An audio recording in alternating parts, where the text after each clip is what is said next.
See that tree down on Meadowbrook Heights Road? Yes, what happened? Obviously just blew over, smashed the fence. I think Rogers? Saturday.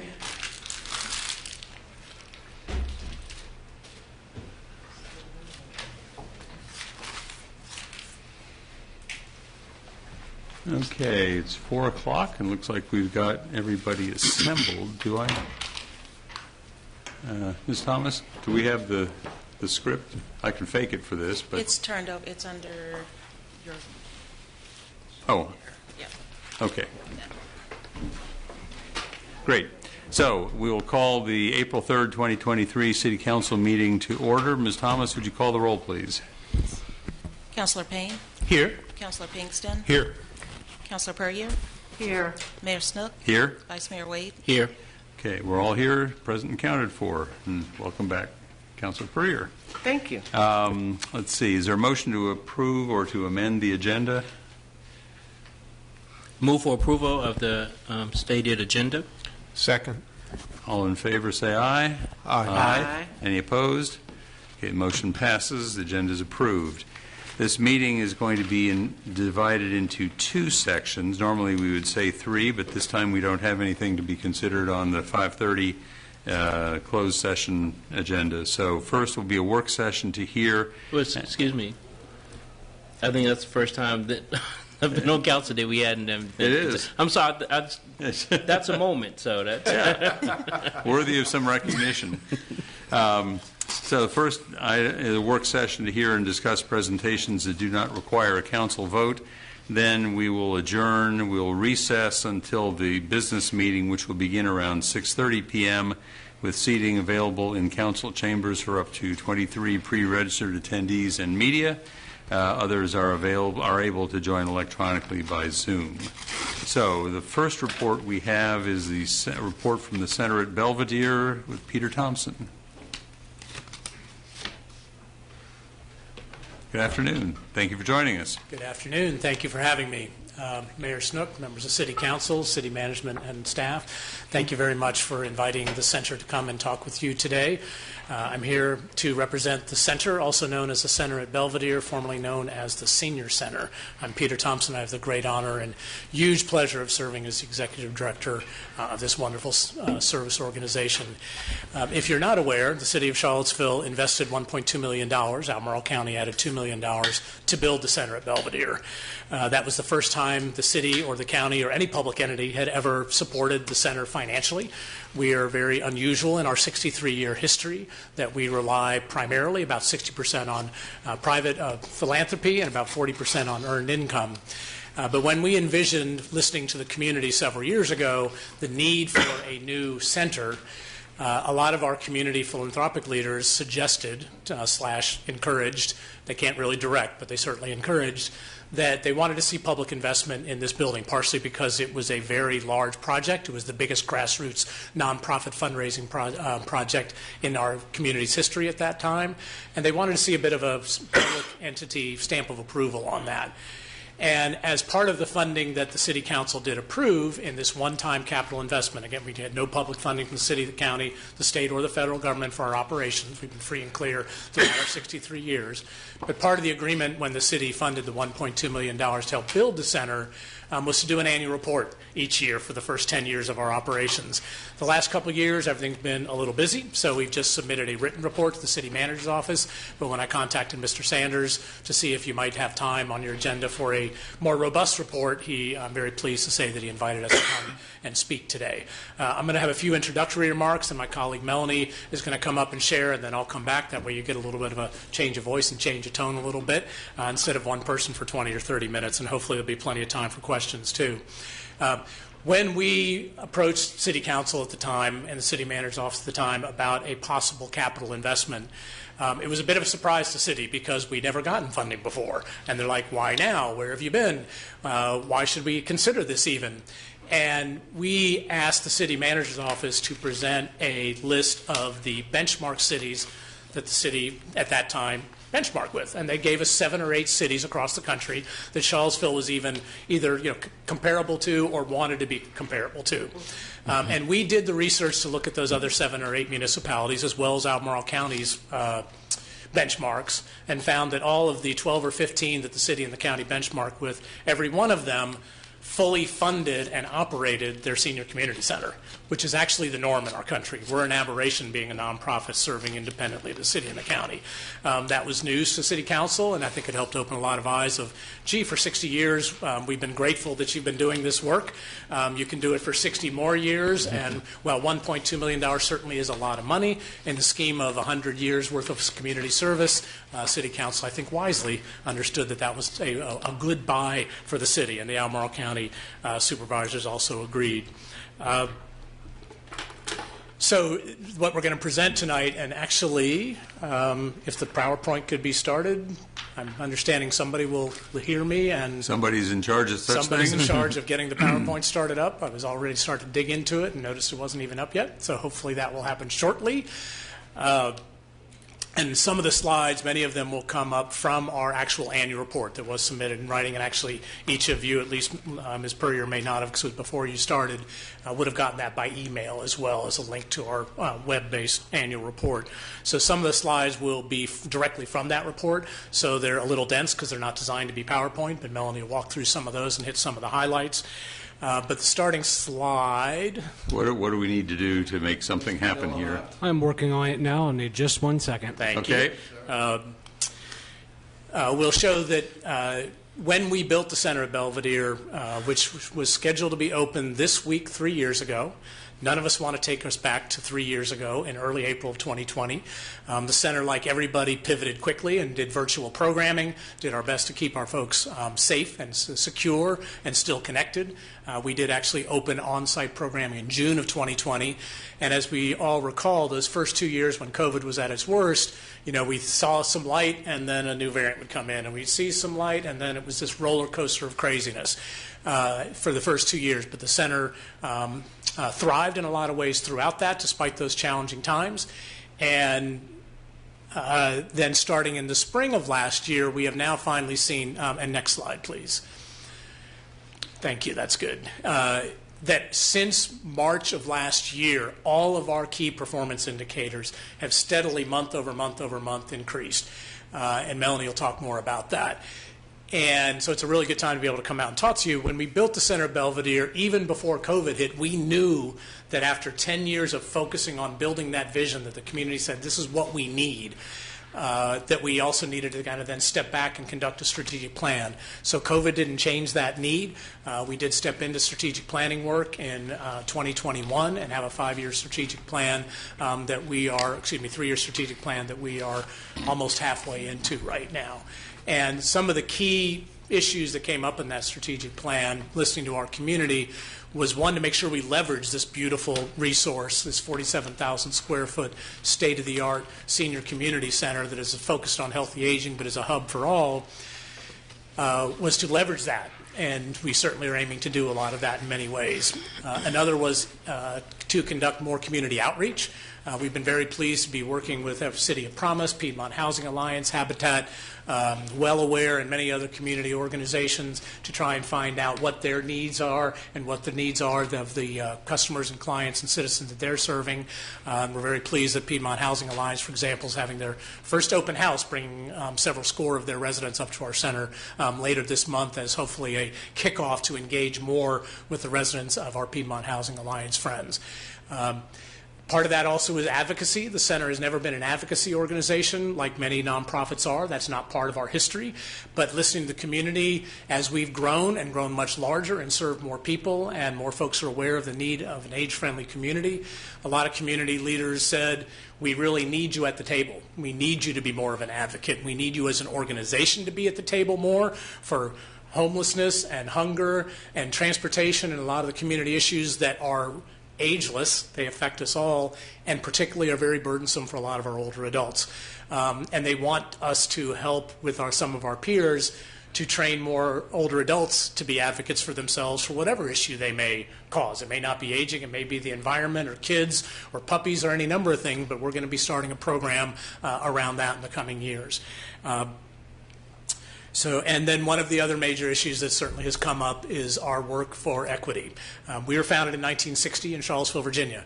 It was a time of segregation and a particularly difficult time in our history. And we are part of that history, and we acknowledge that. But we also acknowledge that we now need to be part of the solution. We need to be part of building bridges.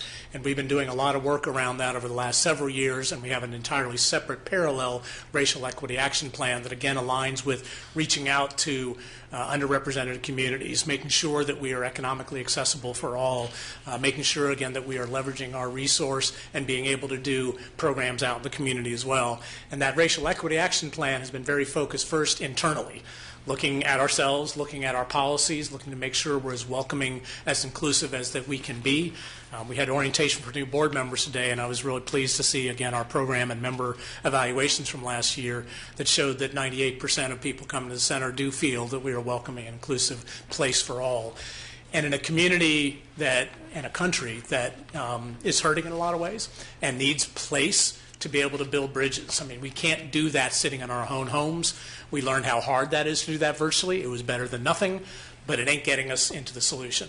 We need places, what are commonly called third places in our community, that people of all ages and all description can come, and as my friend Chris Murray put it when we were envisioning the center, can just brush up against one another. Mm-hmm. Some of it's scheduled stuff, but we also just create. And for those, and I believe everybody's been there, you come into that beautiful atrium with the Greenberries Cafe, and it's a place that everybody can come together and celebrate community. And so we're really pleased that we made a lot of progress in those areas in the last year, and particularly in a little bit more in the overall 3 years. So if you want to bring up the next slide, I'm going to bring up my colleague Melanie Benjamin, who's going to talk a little bit more about our successes, and then I'll come back and wrap it up.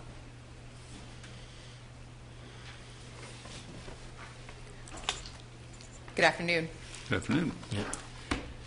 Please allow me first to add my thanks to the City Council, the City of Charlottesville, for allowing us to be here to tell our story, and for the really significant support that allowed for the Center of Belvedere's construction. We know that the average life expectancy in the U.S. is 78 years of age. But the average healthy life expectancy, which is a measurement of overall health during your life, is actually 68. It's a 10-year difference. So what makes the difference between that 10-year gap? Well, as it happens, the activities at the center. That's why our mission matters. The center helps older adults increase the number of years that they spend in good health by creating opportunities. Opportunities is a very important word. This is not handouts. This is opportunities. For social engagement, physical well-being, civic involvement, creativity, and lifelong learning. In our past fiscal year, here are a few highlights. Nearly 300 volunteers contributed over 24,000 hours of service to our community. That's to the center and to 23 other nonprofits.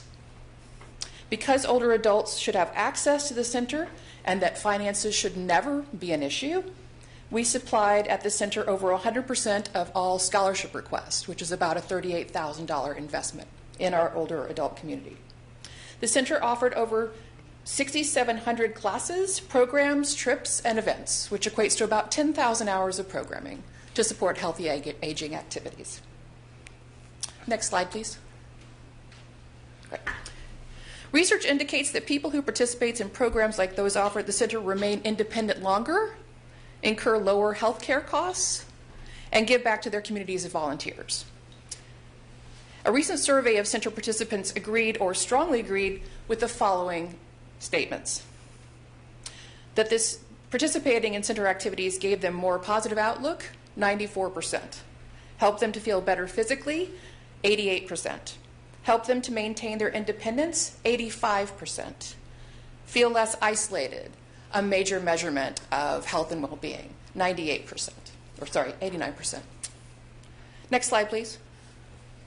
As a nonprofit, we depend on our community to provide the majority of the funds needed to offer our healthy aging mission. We're going to focus on the two bottom parts of the pie chart. The first one is revenue. 68% of the revenue received last year was from contributions. The rest of the revenue comes from a combination of membership dues, rentals, program income, travel, and the like. As stewards of these community assets, we must continue to support most of our expenses going towards healthy aging programs rather than to direct management and fundraising. And our audited numbers can illustrate that to you. Next slide, please. The center regularly hosts 150 programs each week. In most recent fiscal year, we added several dozen new programs to our regular program schedule and expanded our hours into the evenings, so now open in the evenings Tuesdays, Wednesdays, and Thursdays till 8 p.m. Programs are held on-site and online, which was actually started during COVID, but we've continued it because our community does need it. To give you a window into what was on offer, I just pulled up a date in February 2022 on a Thursday, and here are some classes that you could have taken. Ivy Creek Walking Group, Party Bridge, Primetime Fitness, Chair Yoga, First Wind Band, Tap Dance, AA Meetings, NAYA, Acting Shakespearean Monologues, Essential Trimmer Support Group, Thursdays around 5, which is our answers to Fridays after 5, live band.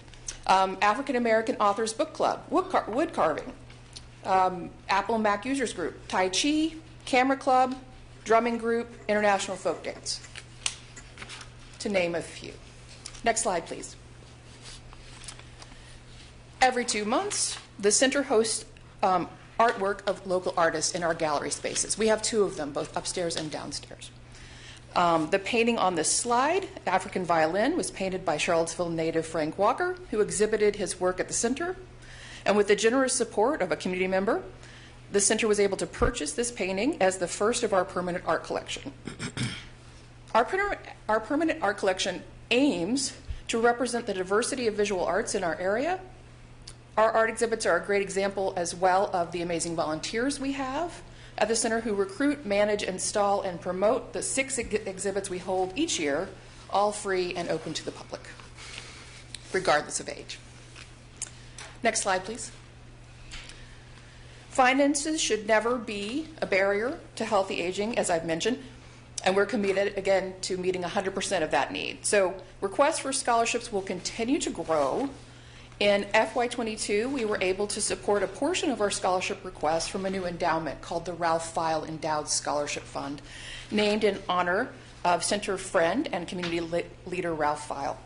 The center can draw income from this fund annually now, about $4,000 a year, while maintaining the principal intact, which means in perpetuity we'll have that amount of money to support scholarships ongoing. Next slide, please. So this is when we get into the lots of words. So let me tell you about Charmaine Crowell White. The center aims to help all older adults age to the best of their potential, and I want to share some stories that illustrate what healthy aging looks like in our community. And Charmaine Crowell White is a perfect example. She's a retired public school educator who spent her career inspiring young people to share their stories through the theater arts.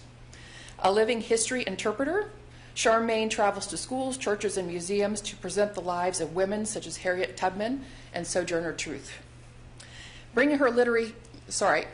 She brought her program to the center as Harriet Tubman, and it was her introduction to the center. And she was kind of wowed and told her daughter about it, who was kind enough to buy her a center membership. And from there on, as they say, the rest is history. A tough crowd. Okay. Charmaine's an active member participating in Tai Chi, center day trips, and a very favorite fitness class for all of us, which is called Move to the Rhythm. She also led a very popular storytelling class in 2022, and there are more activities on the horizon. One of the things that I think is really important about people like Charmaine is that you start at one level at the center, and then suddenly you're volunteering and activating others and getting involved even broader in the community, getting other people involved with the community. That is the power of healthy aging at the center. Next slide, please. Jim Hasmer, member Center Square Dance leader. Jim Hasmer spent 30 years as a Methodist minister. He's driven by the desire to help his community and has a motto that says, find a need and fill it.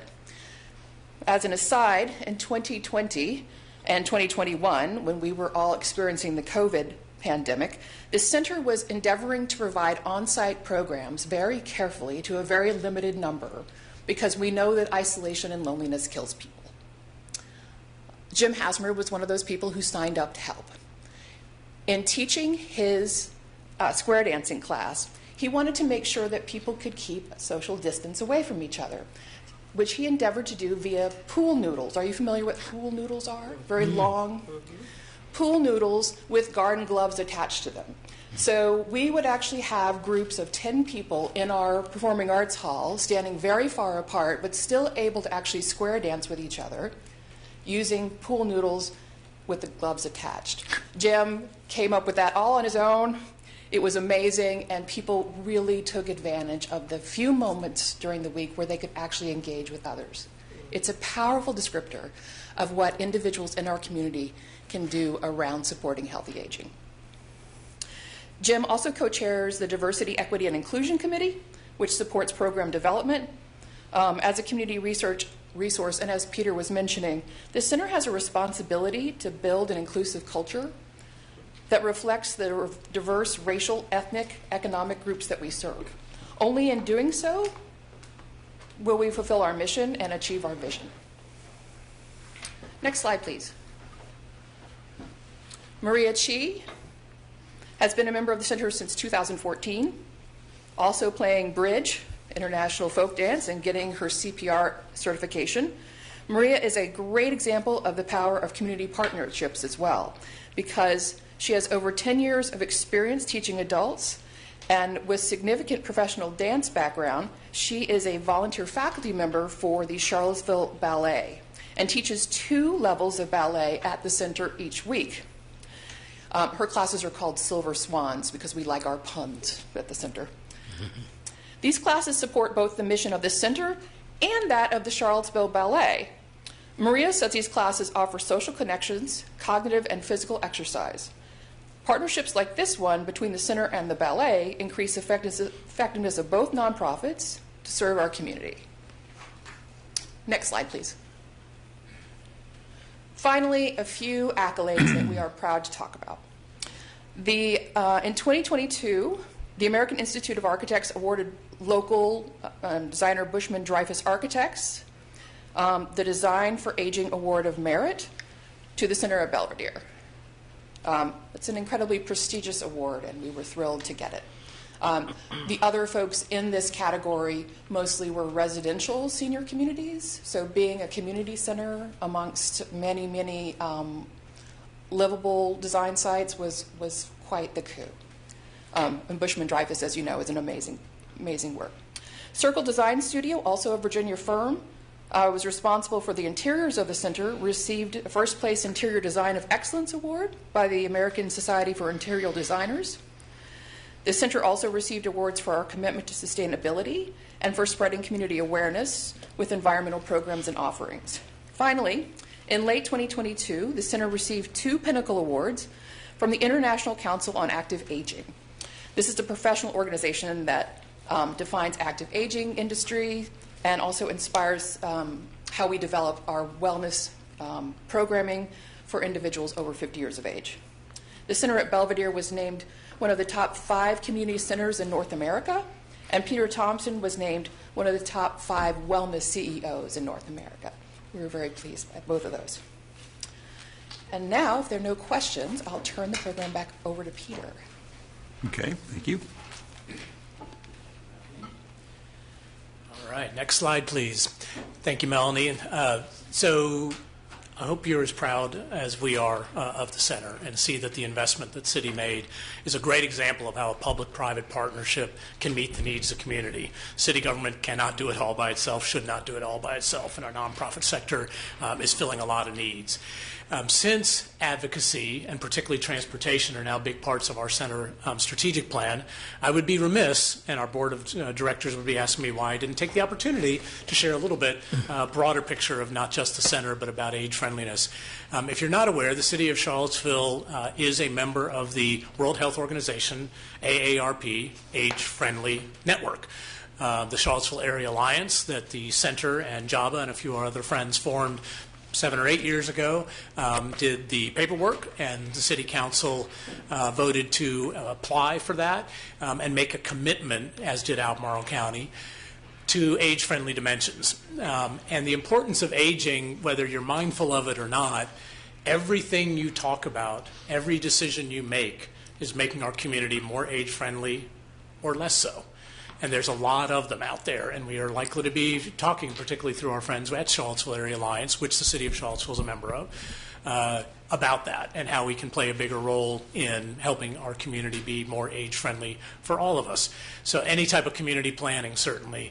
Economic development, part of the City Council at the time that invested in the center did it as an economic development opportunity, knowing that an aging population is part of keeping people healthy, makes them caregivers instead of caregivees. They're volunteers, they can be workers, they can be shoppers, they can be good advocates for our community. Workforce is certainly a big issue. Typically people say, oh yes, we're going to need more doctors and nurses for an aging society, and yes, that's true. But we also need more people to teach Tai Chi and guitar and tap dance and all the other things that Melanie talked about, because those are the things that will keep people from not needing health care as much as we too often do. We also need to be creating an environment that is more friendly for people to work longer.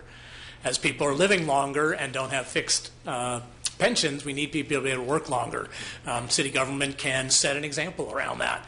Certainly social services, but the more we, again, can keep people healthy to begin with. The estimate I've heard is around $100,000 a year to help care for a patient, a citizen with Medicare in a nursing home. Help 10 people stay out of that, $1 million a year. Would you like to have an extra $1 million a year in your budget to help find some other solutions? Absolutely. Certainly health care and certainly family. And we need to think of older adults, again, as resources. I'm sure if you stopped and thought about it, you would know in your family, maybe yourselves, your neighbors, your faith community, that older adults are often the primary caregivers of other generations for each other, for children, for aging parents as people live into their 90s and beyond. And we certainly know in Charlottesville and Albemarle there's an increasing amount of people who are caregiving for grandchildren and sometimes great-grandchildren that we're aware of. Next slide, please. So this is just a quick look at the kind of growth too, and this we are on track from the year 2000 to the year 2020. We saw about a growth. This is in Charlottesville only, just the city data. It is focused on 65 plus. We do serve people 50 and up. The reality is historically 65 plus has been our primary audience, so we show that graph, that there was a growth of 43%, and that there's going to be another growth of another 1,000 or so people just in the city of Charlottesville over the next decade. So it's a significant growth in older adults that we're experiencing, and we need to celebrate that and be prepared for that. Next slide, please. And when we first came, there she is. Yeah. Now, I just see Mary's face up there. Yeah. It makes me hard to even keep going. I would not be here today still being able to do this job if Mary didn't learn me a few things. When we came to the city and talked to you all about funding and building our center at Belvedere, we talked to the city about aligning with city needs. We didn't just say this is what we think we need, but this is what the city says we need. And so a commitment to connection and accessibility is a big part of the city's priorities. So we do have Jaunt coming up to our front door every day. We are looking forward to the day that Cat Route 11 comes from downtown and jogs off of Rio Road right to our front door. That has been approved at the federal level. It's been approved at city council level. It's been something we've been looking for 3 years. I know Mr. Williams is working hard to get enough bus drivers with your support of a pay raise. Thank you very much. And seeing that we're making some progress there, and I understand from him and Ben that soon, this summer, maybe we'll actually have Cat Route 11 right to come to our front door, which will be a critical component to help serve city residents to be able to get right to our center. Melanie mentioned the Ralph File Fund. That is an endowed fund that we're planning to build, and you all understand endowments. Meanwhile, it's only kicking off $4,000, a lot of money, but we need about $40,000 a year. So the Mary P. Reese Scholarship Fund, people make donations today to fund about 10 to 12% of our folks are on scholarship funds in memory and honor of the great Mary Reese. And we are looking to build more capacity also for satellite delivery, as I alluded to before. Next slide, please. What does that So- mean, satellite delivery? So the idea would be, thank you, would not to be to build little senior centers, mini senior centers all over like Starbucks and McDonald's and things like that, not franchising, but finding partners such as the Jefferson School City Center. We delivered programs at Reverend Bates Ebenezer Baptist Church for several years before COVID. We just talked to him again about is it time to try to bring that back. When we first approached Piedmont Housing Alliance and Friendship Court with the new community center, we were assuming the need and desire would be for us to perhaps leverage our decades of experience to deliver healthy aging programs there. Again, Ms. Houchin's and Ms. Green's idea was actually we really want to get people up to see you first where you have a fitness room and a 60-piece band and a critical mass of things that we can't provide in Friendship Court. But we would deliver programs potentially there. So we are going to be open to being a partner at any number of those places to help in that manner. Does that? Yeah, that's great. Thank you. That's a good clarification instead of just running by that. So I mentioned the CAT service. Section 8E of our funding agreement actually says make and designate a bus stop to assist with access for city residents. You can see in the graphic there, we designed that bus to be right there. That's actually a CAT bus, not a bus just off of Zoom or Google or anything. But you can actually see in that graphic, the back of that bus is blocking a sidewalk, crosswalk. That's actually illegal, so we redesigned that crosswalk so that the bus can get there. We put $50,000 into extra pavement so the bus won't damage it. We have done everything we can. We look forward to making that happen. Unfortunately, CAT will only be serving in one direction to begin with, because the intersection at Belvedere and Rio, the CAT management does not feel is safe to turn left in and out of. We are working with Albemarle County. There is smart scale funding. That means it's going to be about 6 years before that's fixed. We're looking to see if there might be some interim fixes, working with you and CAT around that, because right now that would mean if you wanted to get from here to the center and back home, you could easily get to the center, actually quicker than you could to the old senior center on a bus. Mm-hmm. But to get home, you'd have to get back on that same bus, take it up to Fashion Square, and take it back downtown. Doable, but not very user-friendly. This is the type of barrier that you've been hearing about our public transit and why we need to be able to invest more in that. Next slide, please. One of the other big things the city always talks about is partnerships and engagement and how to work with community partners. Collaborations serve more people. It leverages community skills. It helps us meet our idea of being more multi-generational. It helps use volunteer resources. Civic engagement is a key ingredient to healthy aging at any age, but particularly for older adults. And it's a good way, again, to be a resource for other community nonprofits. Next slide, please. So this is a small sampling of some of our community nonprofits we work with. You see the city and Albemarle County very high up there. Our Seaville Band performs at the center regularly. We already mentioned our work with C3 and extensively. The Wednesday Music Club has their programs here. We do programs with Parks and Rec. Earlier you saw a picture of our Retread softball team that's a partnership with City Parks and Rec. Charlottesville International Folk Dance, the Virginia Festival of the Book just had a very successful program last week or 2 weeks ago, and many others that you would expect, JABA, Alzheimer's Association, Hospital of Piedmont, and others. But we work a lot through our community nonprofits. Next slide, please. And then serving Charlottesville. So one of the parts of the funding agreement to invest in the center of Belvedere was to strive to continue to meet what has been historically, since we moved from downtown up to Pepsi Place 30 years ago, our ratio is about 60% Albemarle County residents, about 25% city, and then the remaining from Fluvanna, Greene, and other outlying counties. So the strive and the goal is to continue to at least meet that number. It has been harder during COVID. It has been harder without the bus line being able to get there like it served the former senior center. But we are just around 26% of city residents in our last data. The remainder, again, from Albemarle County and surrounding. We already talked about scholarships quite a bit. And importantly, again, the center, while we have about 2,000 members, we serve about 6,000 or 8,000 guests a year. Again, the center was built so that you can come to the programs that Melanie talked about and be able to create and keep those bridge building and eliminating barriers in our community that so many of us need. I already talked about our outreach programming. And then that map just shows that I'll just build on a little bit. Sometimes, depending on your perspective of Charlottesville and how long you've lived here, Rio Road, was farm country 20, 30 years ago. People still was like, oh my gosh, it's halfway to Washington. Like, not really. It's actually the fourth busiest road in Charlottesville, Albemarle. It's very easy to get to. It's accessible by bike lanes and pedestrian up the John Warner Parkway. And again, by bus or car from right here, it's easier to get to the center of Belvedere than it was our former home at Pepsi Place. So we're very mindful of that when we built the new center. Next slide, please.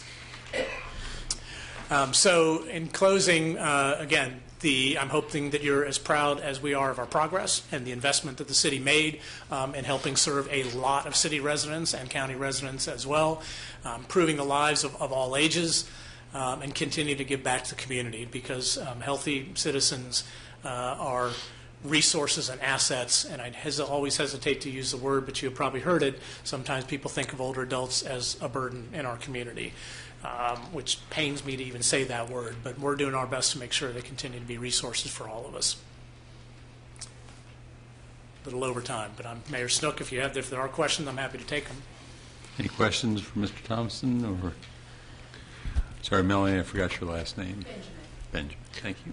Thank you for the presentation. It was very informative. And one question I had relative to the transit piece, I know there's work that's being done around microtransit options. It's come up at the RTP meeting. Yep. Maybe that is a way to sort of bridge through. It's not ideal for sure, but anyway, you're probably already thinking in those ways. We will, and we're very excited. The fixed route is never going to meet all the needs of our community. We just don't have the critical mass. But it is part of the answer. People depend on it. People rely on it. Again, talking to Ms. Houchins of Friendship Court, folks need that bus to be able to get to the center and back. But we're very excited about the Albemarle County working with CAT for the microtransit. We are in that pilot study, and when that gets ready to launch, we're going to promote that heavily to help make sure it's successful, so that other people can see that demonstration that we demonstrated that works, and that we can expand that in the community, because the microtransit pilot will not get you directly from Charlottesville into the Northern Urban Ring. It'll either get you to a bus stop that you can get there, which is better than nothing, but it's a step in the right direction. We're looking at that, and I'm actually the lead community member with the Blue Ridge Health District on the transportation as part of the MAP Community Health Improvement Program that was just in the Daily Progress today, because it's Public Health Week, right? Everybody's partying healthy Public Health Week. Good deal. We're very active in a lot of those areas. So you'll see the center in a lot of those types of meetings more and more to help find creative solutions, including working towards trying to launch a new rider advisory group, which our community's not had in several years, and not one just specifically to CAT, but for all public transit riders. We're going to be working with the health district about that as well. Do you have just briefly, and we could talk more offline, in terms of your ongoing funding for the work that you all do? Is it, I'm sure some of it's paid for by subscriptions to, or memberships or whatever term, but presumably you do a lot of fundraising as well. Yeah, I think that the business model of about 60% philanthropy, 40% earned income is something that is scaled well. Our budget was $400,000 when I started in 1999. It's now $2.5 million. We project it to be $3 million in 2 years, and it needs to grow from there because the need is there. So that model, that ratio, has largely stayed the same. So we think it is very scalable. But yes, as Melanie said, private philanthropy, people like you and me and many people listening today, are the backbone of what it takes to operate the center each and every day. Got it. Thank you. So Peter, it's good to see you, sir. We've been talking over many years about how to diversify your programs, your staff, just to make the center more welcoming. And I have to say that I believe you succeeded in that. I know there's still a lot more work to do. I remember now, I've been real intentional in having a lot of my constituents meeting there and meeting with the public there, and many of them haven't been there before. And the first thing they say is, wow, I didn't know this was out here. And so I know that many of them now are meeting out there. So it's just a great space. And when I'm sitting there, I see the wide range of people coming in, whether it's for knitting or yoga class or whatever. So it's a real good community asset. I know that the Black Professional Network has had many functions there. We have dances there. It's become a great community space. My mother-in-law goes to the doctor's appointment, next door, and I can use that opportunity when the missus is, when she and her mother are there I said, I'll wait for you next door when I'm enjoying a cup of coffee or something. So this is a great space, and it's a good community asset that we have here. And so I'm big fan of the work that you're doing, and working closely with your staff when openings are open to diversify the pooled applicant, I think is Ms. Shipley, that, so I know it's a big effort out there to say, we have an opening, we want to diversify our staff, and I know that, you're getting some good applicants out there because I'm hearing about it. So I'm just really excited about the direction as opposed to maybe 15 years ago. It's really turned around to probably 180%. So thank you for your work and your staff, and I know your board is really intentional in this as well. Wonderful board. So keep up the good work, sir. Thank you for those I comments. just have a It's one of the question things for I'm the- most proud of. Thank you. Question for the Vice Mayor. Do you teach the knitting classes? I could. I Okay. could. I crochet, Crochet, yeah. Yes. Bring it on, I Juan could, Diego. yeah. Okay, so now we have something for one of your members to do. Yeah. Peter, thank you. This is hard.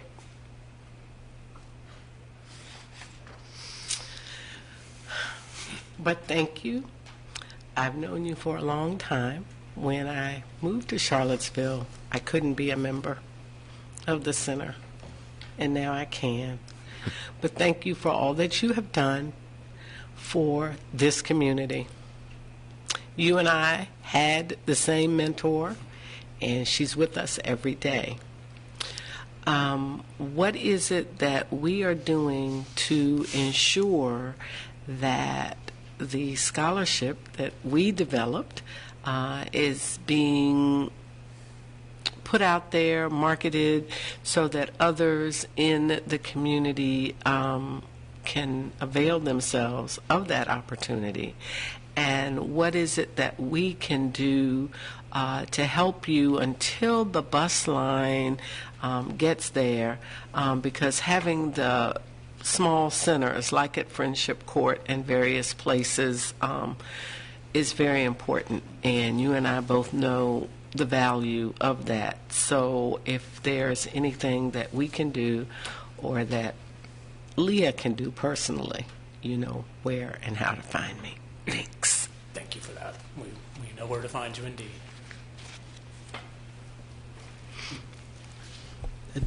Thank you. I don't.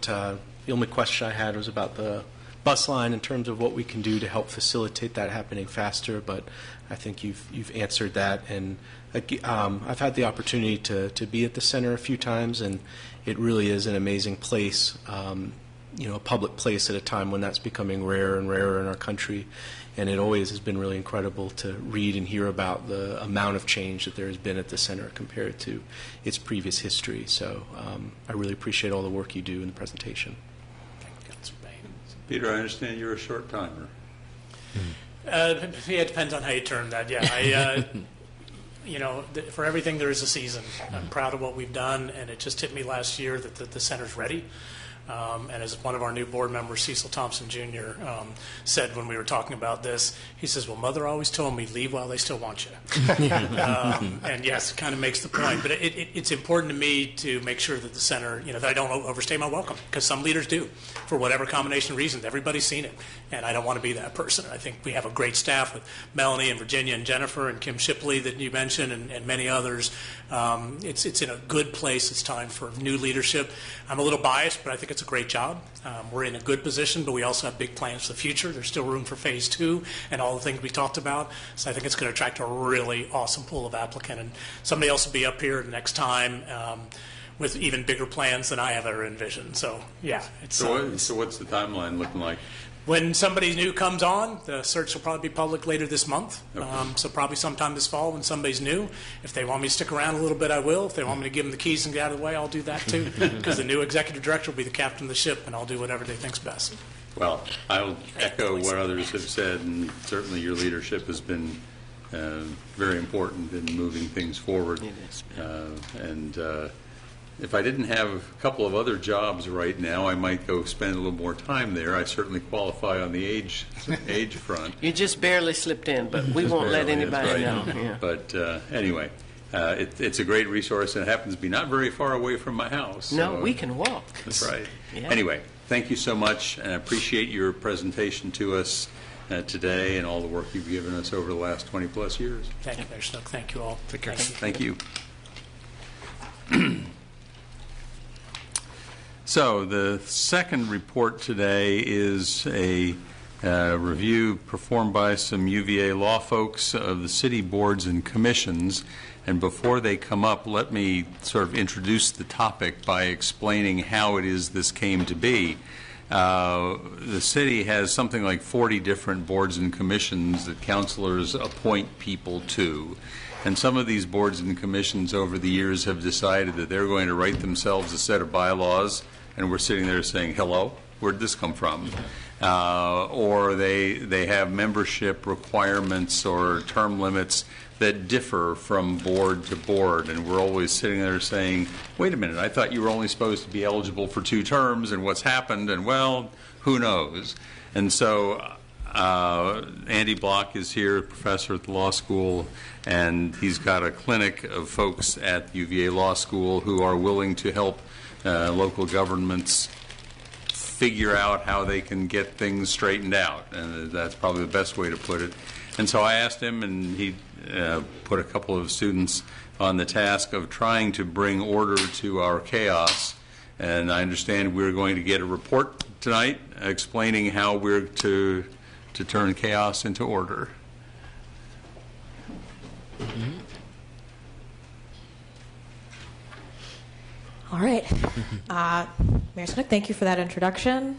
Members of the council, city management, staff, my name is Madison Clark. This is my partner, Michaela Ryder.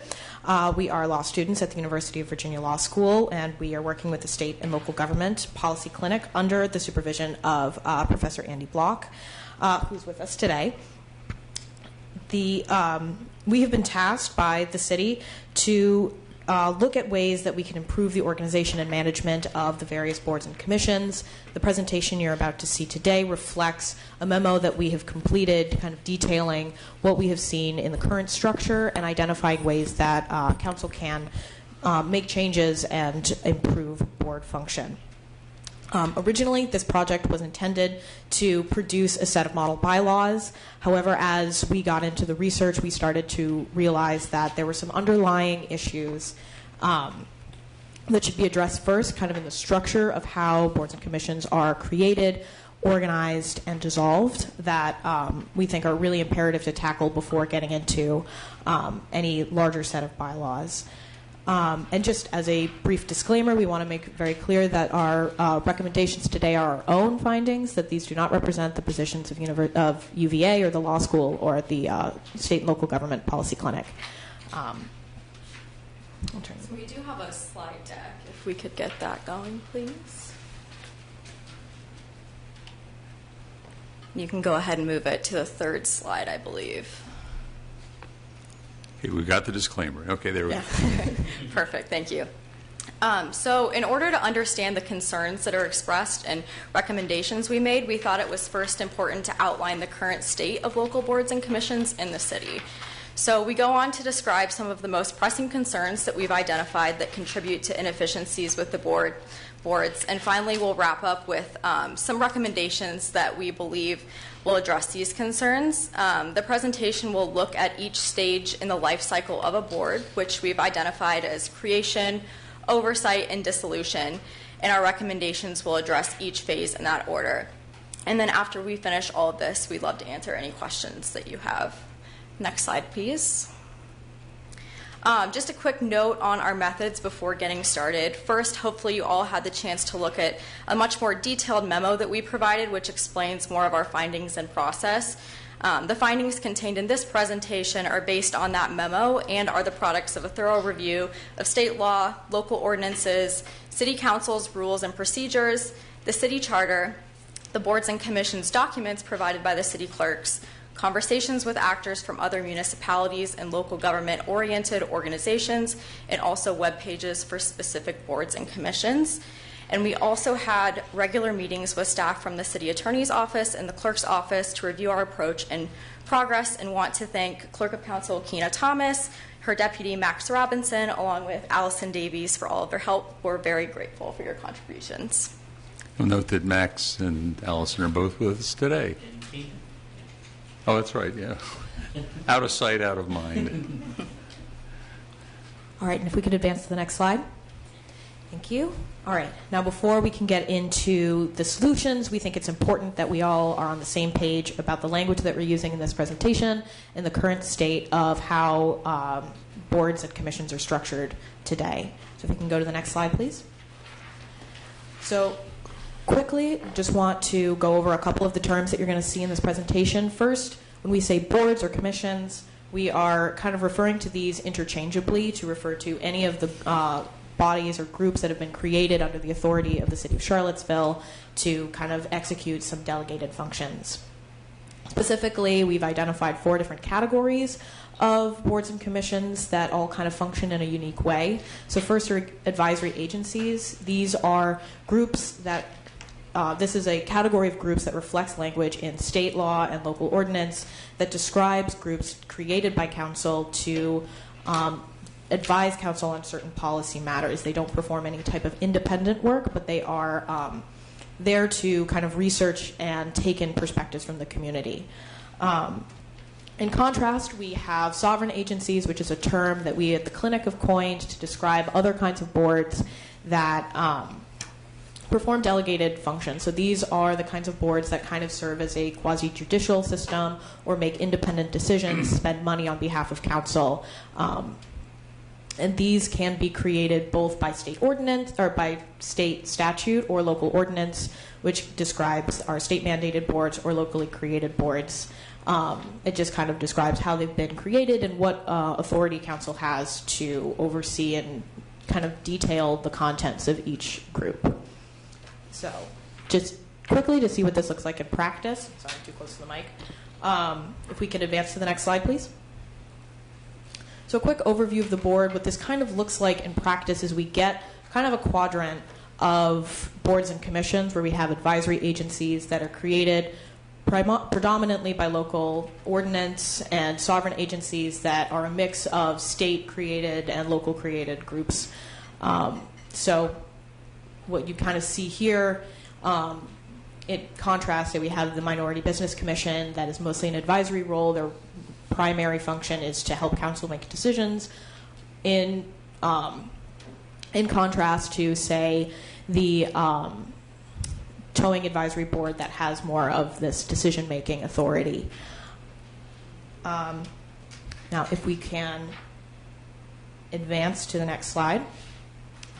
Now, just so we're clear on what a life cycle of the board looks like, we have 3 phases that Michaela's already mentioned: the creation, oversight, and dissolution phases. At creation, we're really just talking about the procedures in place to set up the framework for these boards. And this is mostly on the council level in the ordinances and enacting legislation that we get from the state government.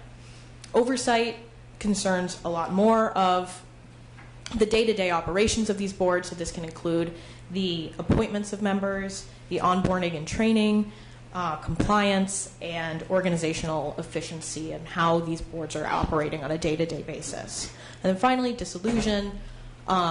In the instance where council determines that a board is no longer serving its purpose or it's better suited to be absorbed into a larger body, we want to kind of have a moment to discuss what that process might look like if we had a regular system. We can advance to the next slide.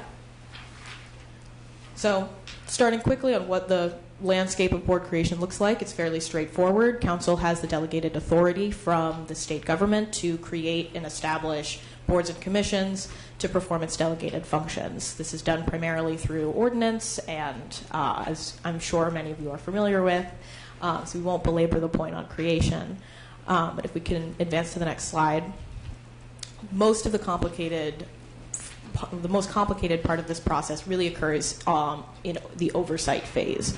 And there are a couple of different actors in this area that all have both overlapping and independent roles in overseeing the functions of boards on a day-to-day basis. So we have the 4 main actors are the council, clerk of council, city manager, and city attorney. And I'll be looking at their functions in more depth soon.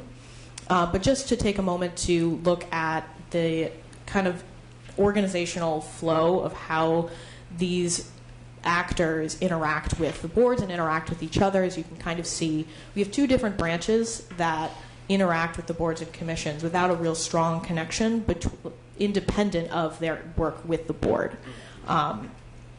And the proper functioning of these boards and commissions really rely on strong communications at each of these kind of arrow points to make sure that information is flowing freely and reliably on a regular basis. So a lot of our recommendations are going to be focused on how we can strengthen those connections and maybe build some new ones so we have more communication between these various actors. So we could advance to the next slide. So council in this space is responsible for making appointments, defining policy, allocating the budget. Ordinances and appointments are the main tools that we find that council has to regulate the day-to-day operations. It's worth noting here, though, that council's formal oversight authority includes the ability, including the ability to remove board members, varies depending on the board's authorizing ordinances. We can advance to the next slide. What this ends up looking like if we kind of apply council's powers to our spectrum between state-mandated boards and advisory agency boards, we can kind of see that the abilities of council to regulate the day-to-day functions kind of depends on the nature of the board and its the way that it was created. So, for example, state-mandated sovereign agencies tend to have fewer options for council to change its structure and to manage its day-to-day operations because we have state law to consider that really constrains what council is able to do and what discretion they have to tweak around the edges for how some of these boards work. In contrast, locally created advisory agencies are completely under the discretion of council, and there's a lot more opportunities here for council to really provide some helpful oversight and structure where needed. If we could advance to the next slide. The next actor in this space that's worth noting is the city manager, particularly the staff liaisons that work under the direction of city manager. The staff liaisons are the folks who have the most direct knowledge and influence over the day-to-day functions of these groups. These officers are intimately integrated into their assigned boards and commissions. They publicize and attend their meetings, set agendas, record minutes, respond to questions, onboard new members, and provide other kinds of daily support. These folks really know the nuts and bolts of how their commissions work, and they're in the best position to really understand some of the challenges and concerns that every board is facing in their own way. It's worth noting here, though, that one hole that we've identified in staff liaisons' authority is their influence over the application and appointment process. So they have a lot of discretion to train and help members of boards and commissions, but they have relatively little influence over who gets to serve on those boards. If we could advance to the next slide. Additionally, we have the clerk of council, who takes on several formal roles in the oversight of boards and commissions. They're responsible for publishing board vacancies and processing all applications, tracking terms, sharing written information about FOIA with new members, and they also act as liaisons between the boards themselves and council. Unlike liaisons, however, the clerk's office doesn't attend the regular meetings of boards and commissions and are not aware on an ongoing basis of their daily work. This means primarily that they have to rely on informal informational channels that are coming from the staff liaisons. They're not regularly getting updates about how each board is functioning. We can advance. Finally, the last actor that really has an influence in this space is the city attorney. The city attorney's main powers concerning boards and commissions are their advisory agencies. While they don't attend all the meetings like clerks, they are able to review the boards and commissions to ensure that they're complying with state law. Staff attorneys are also not actively involved in the onboarding and training of new board members. We can advance. And finally, the last phase that we're going to be spending some time focusing on is board dissolution. As I mentioned earlier, unless specified in the ordinance, boards don't have, the city of Charlottesville doesn't currently have a uniform process for reviewing boards and commissions and making decisions about their continued use. So we're going to provide some options to council if they're interested in pursuing this as well. All right, moving on to the next slide. Our research and conversations with city employees helped us to identify 9 key issues that are likely contributing to the difficulties the city has had managing its boards and commissions. It's worth noting that everyone we talk to is working hard to fulfill their responsibilities. You'll notice that most of these are just structural or organizational issues that we think we can address. Next slide, please. So the first problem we identified is there is not much legal guidance in place when it comes to council's creation of new boards and commissions. Because of that, there is a lot of inconsistent requirements among existing boards and also some informational gaps in terms of what the intended missions and functions are of some of those boards. Next slide, please. Second, another issue relates to lack of training. So board and commission appointees don't go through a formal uniform training process right now before beginning their terms. Clerks have been providing literature on FOIA and other similar baseline requirements, but beyond that, training is largely dependent on the staff liaison and the individual board processes. One of the reasons it's functioned this way is that because terms are staggered, which would make it more difficult for more formalized training to happen, that would be quite burdensome. Next slide, please. Moving to board oversight, we've also identified issues with appointments. Currently, Charlottesville's board and commissions don't run on a standardized appointment schedule. It's our understanding that the clerk has attempted to implement a quarterly appointment schedule, but the council has not always adhered to this schedule, which makes it difficult. To keep track. Diplomatically put. Yes, so that makes it difficult to keep track. Shame. We're relying on you to bring order to this chaos from up here. Okay, you heard that charge, didn't you, Professor Block? Ultimately, without uniform appointment times, it will be very difficult to create any sort of uniform training process.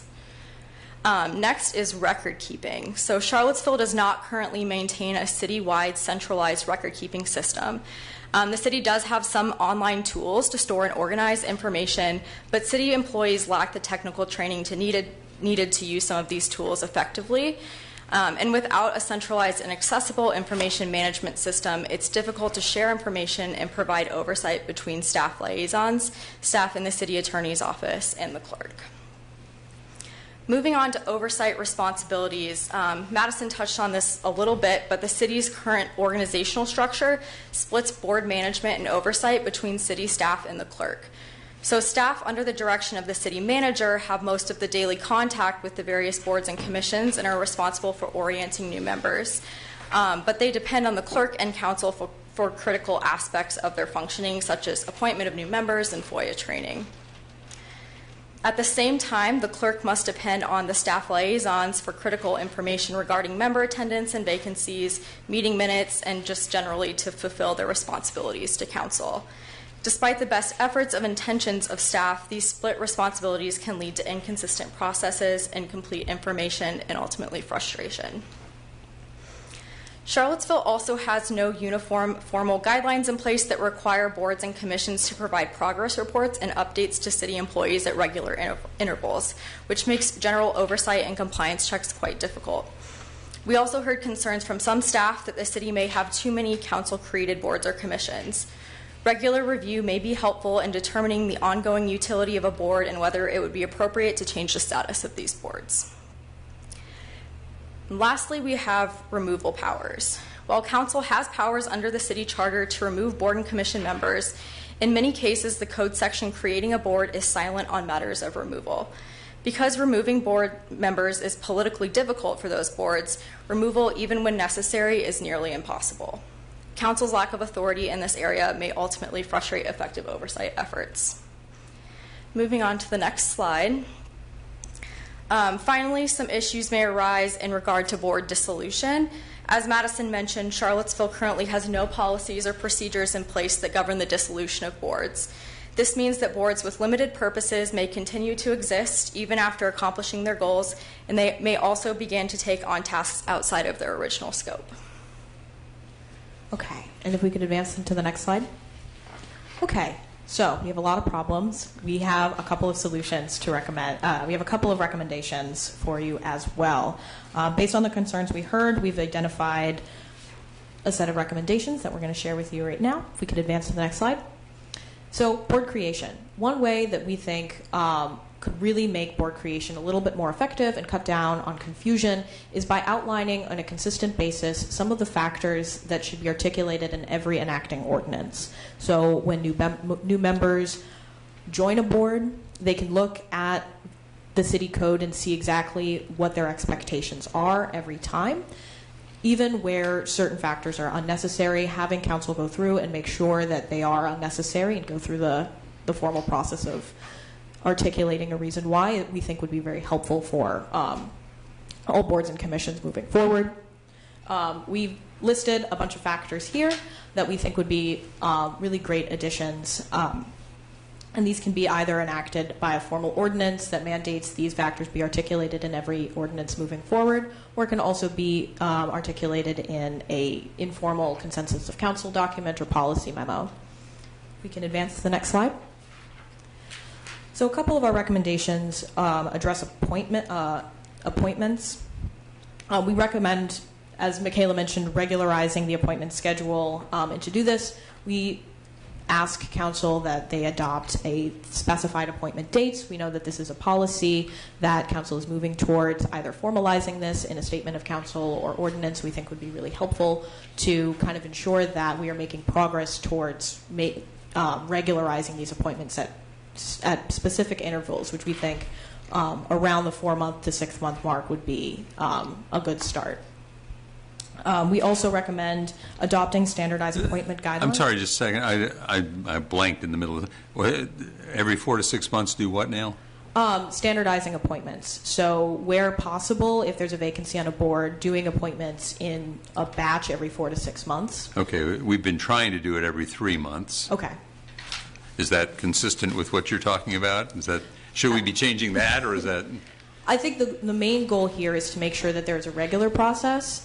The real value that we get out of this is setting a foundation where we can start building regular trainings. Okay. So depending on what council thinks the capacity of the city is to implement regular trainings at the 3-month mark or the 4-month mark or the 6-month mark. Gotcha. The timing really depends on how council wants to schedule their meetings and administer these trainings. Thank you. We advance to the next slide. In that vein, we also recommend implementing regular standard trainings for new members. As we mentioned previously, the clerk of council provides FOIA training to all new members, and each individual board has their own onboarding process, but this isn't something that's formally regulated or overseen by council or the city manager's office directly, and we think that all boards and members would really benefit from having the kind of uniform training that covers the basics of what's expected of a new board member and what kind of obligations they have to, say, disclosure or confidentiality or FOIA. We think would be a really important place to just get said eye to eye in an in-person meeting as members are coming onto their new positions. In addition, we recommend developing training resources to distribute to members that allows them to kind of look back at what they've learned on their onboarding process, and to have policies written down that they can refer to whenever questions arise.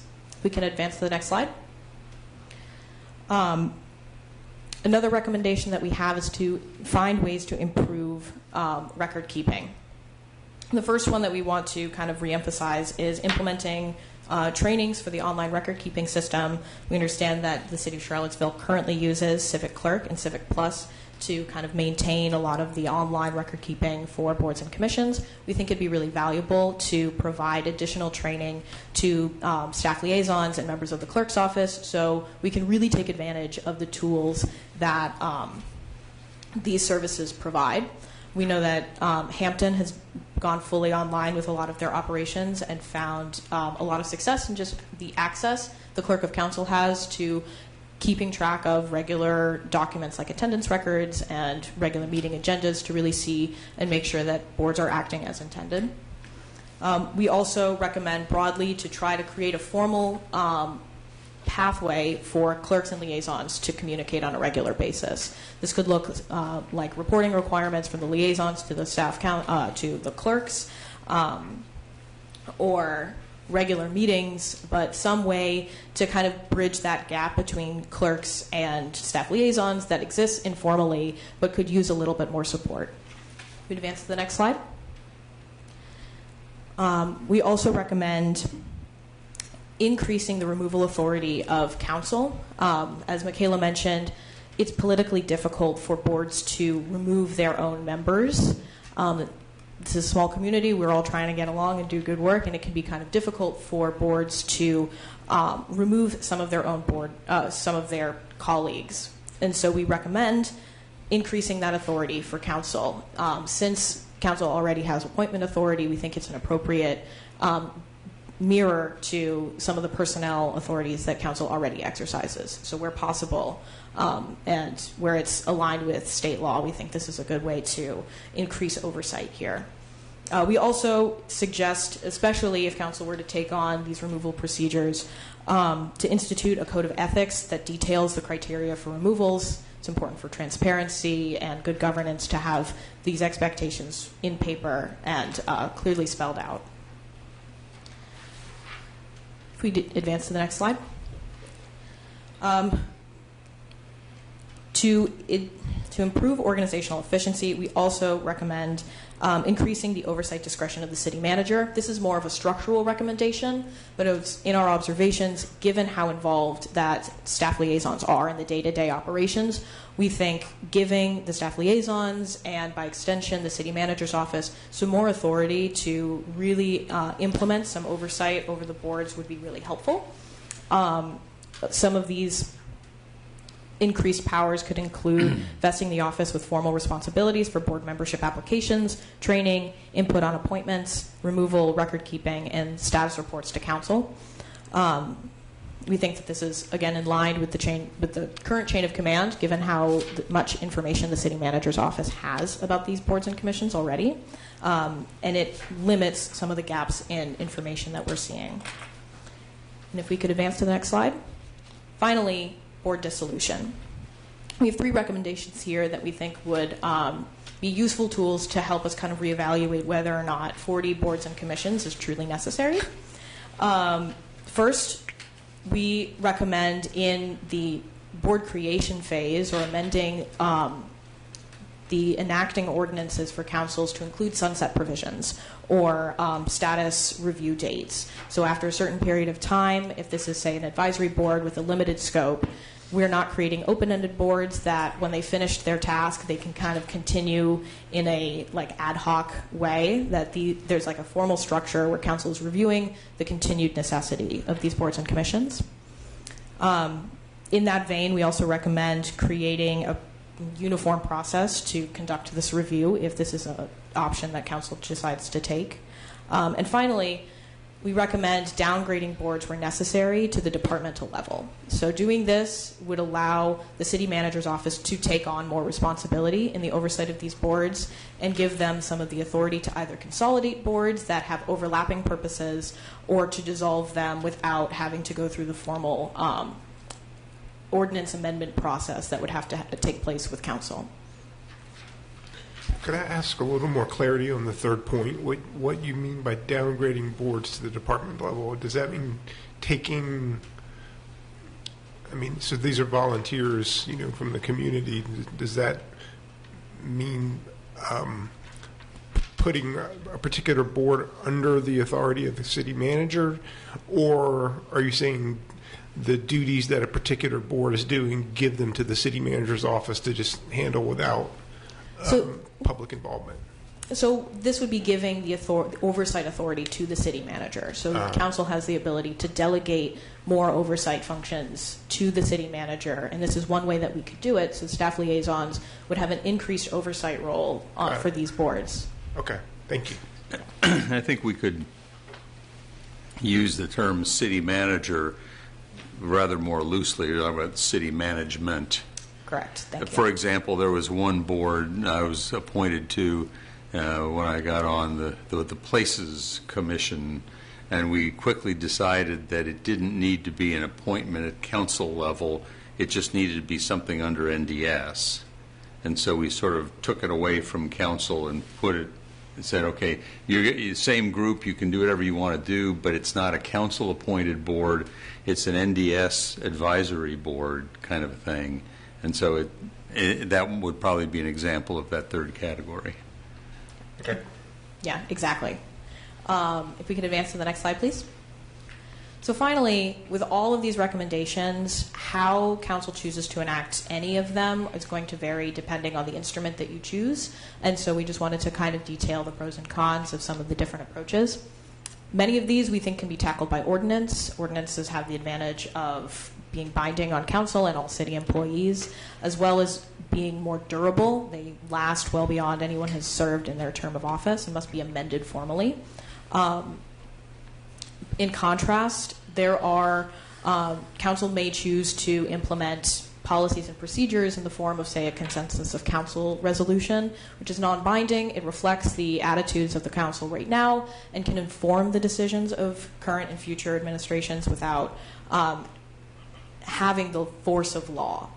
And then finally, we've talked a couple times about curriculum or trainings, and we think that developing these kind of like teaching tools would be really useful, especially on the staff liaison and board membership level, to kind of help folks really understand their obligations under law currently. All right. Moving on to the next slide. So now that we've thrown all of these recommendations at you, we just wanted to wrap up with a set of concrete steps that you could take to begin addressing these issues. It certainly won't be a quick fix, but we think if you start with these things that the rest will flow. So we did start by addressing those things that we thought were the most pressing issues that the city is facing. We continue to assess other foundational problems, and then finally end with some more substantive policy suggestions regarding board creation. And also want to emphasize that the clinic is happy to keep working on these issues in whatever way council sees fit. Next slide, please. So first thing, addressing the appointment issues, setting standardized uniform appointment times. That has been identified as one of the most pressing issues. We also think that once it is addressed, it will free up a lot of time of employees, and also will allow for the second suggestion, which is to start creating that uniform training process.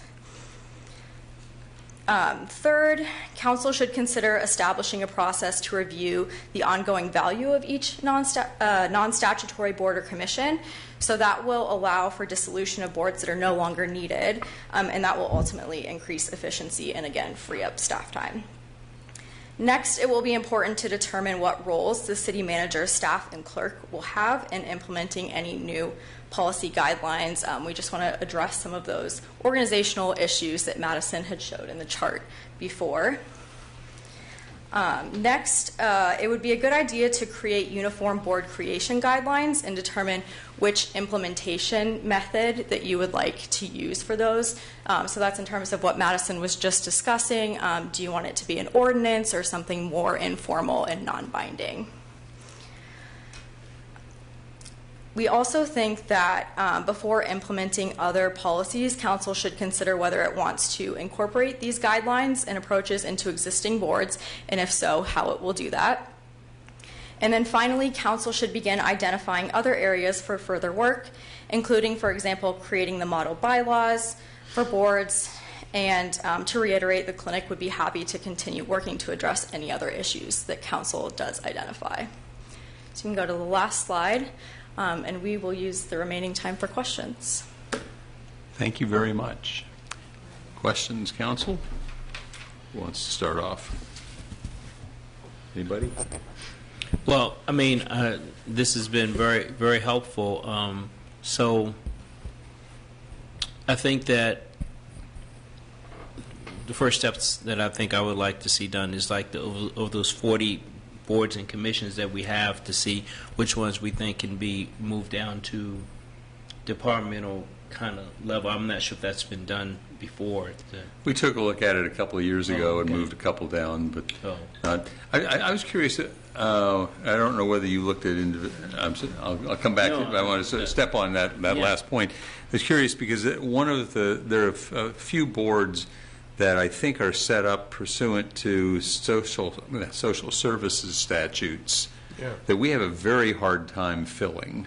And I think it would be wonderful to say, if we're permitted to, let those be appointed by somebody who actually deals with the issues rather than council, because we never have any idea what we have no access to these folks. We don't know what they're doing. We don't know what the needs are. Well, I can speak to the Social Services Board. So the Social Services Board is actually Sue Moffett. She Right. is the one from the state's perspective, and the rest of us that are there are we're just advisory. And so, but I think the state, I know the state requires there to be an advisory component of, regular citizens in the community. There probably are some sort of, requirements for people coming from certain backgrounds or whatever, but I don't know if that... Well, I just know there are a couple of them, and they have to do with, yes. What is it again? Management team. Yeah. And it requires a parental representative and an organizational representative. Is that a statutory thing? Do we know? Yeah, it is. So we have to have, it's got to be appointed by council? Well, that I don't know, that I know off the top of my head. I mean, the community policy and management team is statutorily required and has very specific members of the community that have to participate because they're deciding how the funds are going to be allocated. But I can look into exactly what authority is required from council to appoint these people, because it is an expenditure of funds essentially. Yeah, because I don't think we have actually appointed anybody to that board in the 3+ years I've been on council. Anyway, I think there's some other what I call ghost commissions out there that every year we've got them advertised as openings and never get anybody applying. So anyway, Yeah. So, I like the idea of kind of having it uniform, that everyone goes through, particularly the FOIA process, that, we can do it online in a way we can keep track of it, because a lot of committees at some point, they may get asked for it, and just so they know and understand, because I know some boards there's some confusion over what you can and can't do. If it's uniform and it's online, I think that would be ideal. So I think this is all very, very helpful. So I hope that we can do something with this, and this is not another report. I'm glad that y'all will willing or to stick with us. So. questions, comments? Ladies, will we be able to receive a copy of your slide presentation? It aligns to some of the things that I have seen as I gave a cursory glance of your report, and ties into a portion of your executive summary. As a former resident of the city of Hampton, I was very happy to see that you utilize them. Professor Block knows that Hampton is my home, so I was raised in Hampton, so I have a special affinity for that. So that was a nice thing to see. But to help me with the 418 pages and your slide presentation, I'll be able to better align. And thank you for your willingness to assist council with this task, because if we do have commissions that we don't need, you've given us a way to review that. And if there are certain things that we have to do through ordinance, we'll know that as well. So thank you again. Thank you. I'll send the presentation. Thank you. And I don't know if I have specific questions, but I guess just kind of general thoughts. I know it's easier said than done, but I think the recommendations about streamlining some of the internal operations things make a lot of sense. I think there's clearly boards and commissions where it may make sense to kind of devolve it to a department level, or even I think there's fewer of them than we wish there were, but if there are ones that could be eliminated that aren't serving any purpose, to explore that. But just hope we do that with care and intentionality, because obviously the vision is to have citizen input that is outside the city, and even though we know our process is unwieldy as is, there's still plenty, like Historic Resources Committee, Tree Commission, Housing Advisory Committee, which have been part of concrete policy changes, and don't want us to lose that. And other than that, it made me think kind of on council's end, what would it look like for us to kind of more coherently go through our boards and commissions and from council give them direction? Because I think there's still a lot of boards and commissions which aren't sure what we want from them. I know even the new Housing Advisory Committee is kind of in that situation a little bit. They're unsure what exactly we want. As well as I think this is an idea the Vice Mayor had at some point, some way for us, for the boards that we are liaisons to, kind of more regularly at the beginning or end of a meeting, just kind of briefly go through what they've been doing and update everybody. I think that could be of some use, as well as if we can't eliminate or devolve a board and commission, are there any where maybe we have some flexibility on what we're saying the requirement of who must be on the board and commission? Because I know our central challenge is just we have so many, we often just don't get a quorum applying, and that seems to me like our biggest challenge is just we have so many that for years a quorum might not apply for. So I had a couple of thoughts as well. One was that there are some boards and commissions that we have given some real discretionary authority to, where we have tended to appoint somebody and then never talk to them again. And so, the jail board is one, CCJB, with the Community Criminal Justice Board is another one that comes to mind. They're sort of policy in a way. They're groups that ought to be talking with us, and we ought to be learning from them and hearing what they're talking about, and they ought to be, if we have some guidance we want to give, we ought to be able to give it. And we are not doing that. So you're talking about like a standing or quarterly or once a year even, or twice a year update from each of our boards and commissions? Perhaps. Like a report? That might be a way to get some communication going.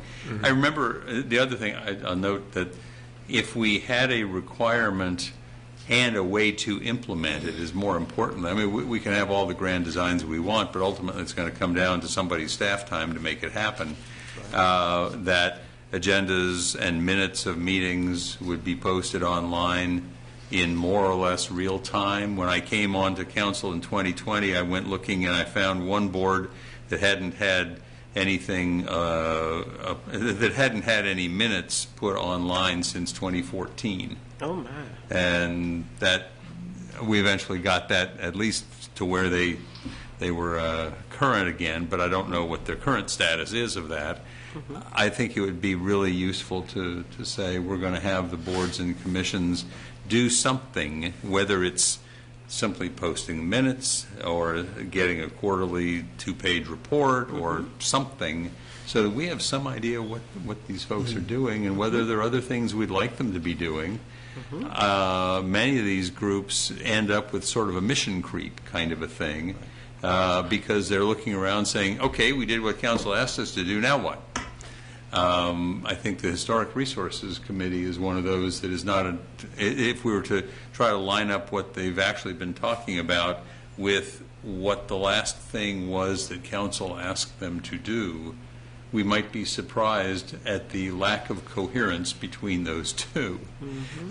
So there's some things like that I think we ought to give some serious thought to, and you've given us some good ideas about ways to think about it. Mr. Mayor, this whole area of boards and commissions will be teed up for an in-depth discussion based on this report for our strategic planning hearing. So you come out of there with a focus. Oh, okay.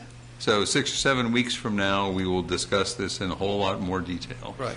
And it made me think, just briefly, I think for me, the Housing Advisory Committee and the Human Rights Commission really jump out as commissions which we could benefit a lot from us giving them direction, and I think both are filled with people who I think have been looking for some more direction and want to be helpful, but I don't know if we've utilized them as well as we could have. And I think this may be the perfect time because with the COVID restrictions ending nationally, they're not going to be able, even if we wanted them to meet via Zoom anymore, is my understanding. And I think that's going to be a big shock to a lot of the way they've been conducting businesses and how many will likely have quorums and stuff. So this may be the perfect time. And I should add, where I didn't mean to be sort of picking on the Historic Resources Commission, but they're an example, I think, as I look at things, of the same sort of mission creep of, they've got a very specific task. They've been doing other good things. I'm not faulting the work they've been doing, but it hasn't really been pursuant to any authorization from us. Anyway, I did have one other question. Did you all find any indication of whether there's any limitation on how or how much or whether we would compensate members of boards and commissions? Is there a statute or anything on that? Do you know? So I understand that compensation is under the discretion of council. I don't think found any uniform requirements, and it was one thing that we did note, especially with the advisory boards, that there were places in enacting ordinances that enacting ordinances left out whether or not membership would be compensated. So I think it's one of those areas that is best tackled in enacting legislation, that it might be a place for council to kind of re-examine as they go through. I have a vague recollection that about a year and a half ago, when the issue was getting discussed in other contexts, we were told that there was some legal authority or some legal limitation on whether and to what extent we could pay members of boards and commissions. And we may have to get some further information from the city attorney's office on that. I mean, there are certainly express provisions for specific boards, and I'm not sure you're talking about advisory agencies. I'll need to research that because that's purely discretionary within council as opposed to a board that is being created under state law and therefore also has some other structures and guidelines. Right. But I think that's a really critical point, because what we found is with CDBG, Housing Advisory Committee, CAF Fund, if we want people who are beneficiaries or live in those neighborhoods, we've clearly found you have to have compensation or it's not going to happen. And so I don't know what it takes us to get there, but it seems like we need to move in that direction. Okay. I have a question, Mr. Mayor. Yes. Ladies, in your study, did you see any consistent pattern of who has the authority to appoint the chairs of these boards and commissions? So that wasn't something that we looked at directly. We saw it really most often addressed in the individual bylaws. Occasionally, it was also addressed in the state ordinance, but that would be something that we'd have to look into further. Okay. Yeah, and I remember there was a PCOB when they sort of enacted their own bylaws in addition to whatever the standards we had given them. They had set out a procedure for having a yearly rotation of the chair, and I just remember looking at the bylaws and thinking, I think they may be the only entity in city government with that particular provision. And I wonder if there's a reason for that. And that's the kind of thing that if we got to having some standard bylaws for organizations, maybe we could bring some order. Okay. Questions? Thank you very much. I really appreciate it. Thanks a lot. And this is exactly the kind of inquiry that I wanted to spur when I asked Andy to do this. So, Andy, thank you so much. Yeah, you want to say a few words about your prodigies here? Well, obviously, Madison and Michaela did a great job on this, and it was an interesting process. And our semester's almost over, so we're losing them. But if there are follow-ups to this work, now that we've done a lot of it, where we can be helpful, don't be shy about either through one of your team or directly asking us to help with that. Well, our retreat where we will be discussing all of this is happening at the same time as university graduation. And I suspect that I know where you all will be. Probably you're correct. As is only right and proper. Thank you all so much. Thanks a lot. Thank you very much. Have a good day. So, okay, Council, we do not have, as I said before, we do not have anything on the closed session agenda, so we will simply go into recess until 6:30. We'll come back at 6:30. for the business session. For those joining by Zoom, there's a separate Zoom link for the 6:30 session. So we're in recess.